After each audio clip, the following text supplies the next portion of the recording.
Good morning. How are you? I wanted to come live and talk to you about becoming a beauty professional. So right now it's my lunch break, so I'm just sitting here in the waiting area. I wanted to talk about the beauty industry. So the main thing that I want to talk about in the beauty industry is how to um, capitalize off of being self-employed. So the most important part of being self-employed is that you want to have multiple streams of income. When you have multiple streams of income, you have the opportunity to work smarter and not harder. You have the opportunity to have your hands in multiple different things and not being stressed out. So that's very important when you're self-employed, because sometimes certain parts of the business is going to be slow. That's just the way it is. So the best thing for you to do is have different things. Now, I'm going to give you some examples of some things that I do and that I love to do, and I'm so glad that I offer this, okay? First thing I offer is consulting to hairstylists, to people that are behind the chair and they're wanting to come from behind the chair. I offer my consulting services, and I'm not giving full answers. This is just for beauty professionals.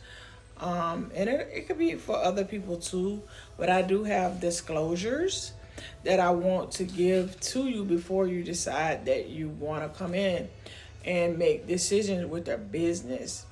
And also, I offer how to work multiple streams of income while you're in the beauty industry.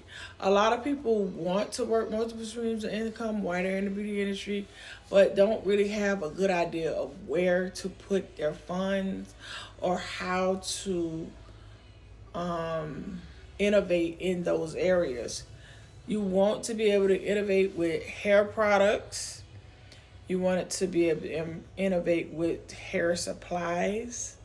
You want to be able to integrate with tools in the hair industry, and also with partnerships with other beauty professionals. Those just to name a few, but you cannot do this alone. You have to have partnerships. Now, the main thing, the best part about having the professionalism and the opportunity to be an entrepreneur is you have value of everyone that sit in your chair. And I'm going to show this salon chairs. Everybody that sit in your seat, that's your network. And a lot of people have said it, and I know that it's facts. Your network is your net worth. So if you don't have a network, you need to start working on your network. So innovation is very important, and having a great network of people.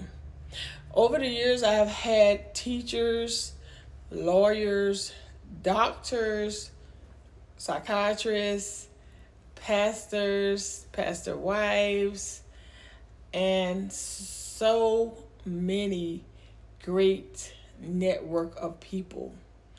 You have to build relationship. I have people with entrepreneurs, people that are entrepreneur is self-employed, but you could be self-employed and still don't own the full scope of the business. And then I've had people that have seats on city councils and different other places. But you have to make sure that you build a great network so you can get a great understanding of what it is that you can do to expand your business beyond the chair. And the reason I'm saying it slow is because it sounds weird if you get in the beauty industry like I did and just focus on the latest hairstyle or the latest trend or what everybody is wanting. That is very important. And if you don't do that, then you're not gonna get many customers. But that's the easy part, because doing that part is what you love to do, right? So if you can get yourself involved in some other things that can help you scale to the next level and help you get your business where you want it to be, because nobody don't want to be broke. Nobody don't want to be begging or asking people to borrow money. Nobody don't want to be running out of gas. Nobody don't want to be chasing their light bill or their water bill or their cell phone bill or any bill, the credit card bill, whatever bill it is. They don't want to do that. You don't want to do that. You want to have liquid cash in your hand. So the best way to do that is to take mentorship. Mentorship is important. Stop thinking you know it all, because you know what you know, but you don't know it all. And they say if you're the smartest person in your circle, in your room, you need to change. So what I'm here today to talk about is this beauty industry is a $1 billion industry. A lot of people want to take the short route and just do it for a hobby.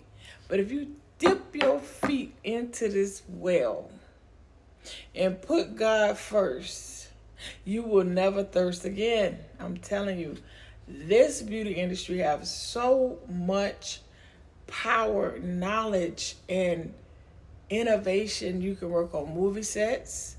You can work as a traveling hairstylist. You can work as a platform hairstylist, a celebrity hairstylist, a hairstylist that only serves children, a hairstylist that only serves senior citizens, or a hairstylist that only do haircut. Whatever you choose to do, you can do it. So my vision is to see women that are bosses, that don't have to, and you could be home. You could create you a home boutique and never leave your house with this license, even without it. Because I know people who work the whole life without license at their home, and that's fine. I chose to go the commercial route. I want to be on the scene. I want to expand my horizon. I want to go far in this industry. I want everything that my instructor told me I can do and more. So there's so much, and I can't tell it to you in 10 minutes, but there's so much that could take you out of poverty, that could take you out of wondering where your next dollar is going to come from. It could take you out of having to go answer your boss,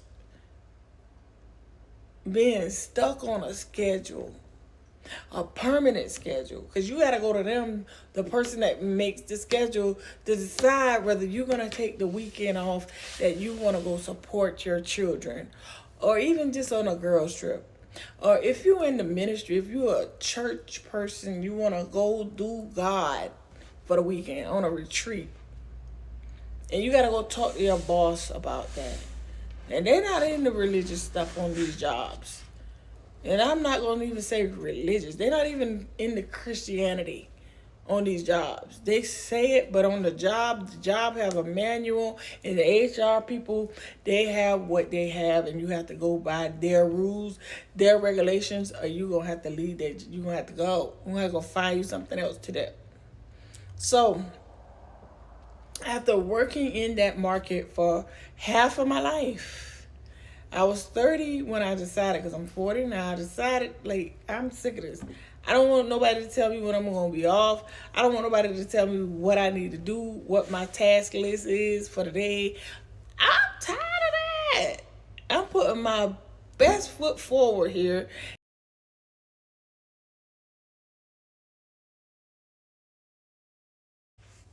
I took a leap of faith. I was so scared. So I'm telling you, do it afraid.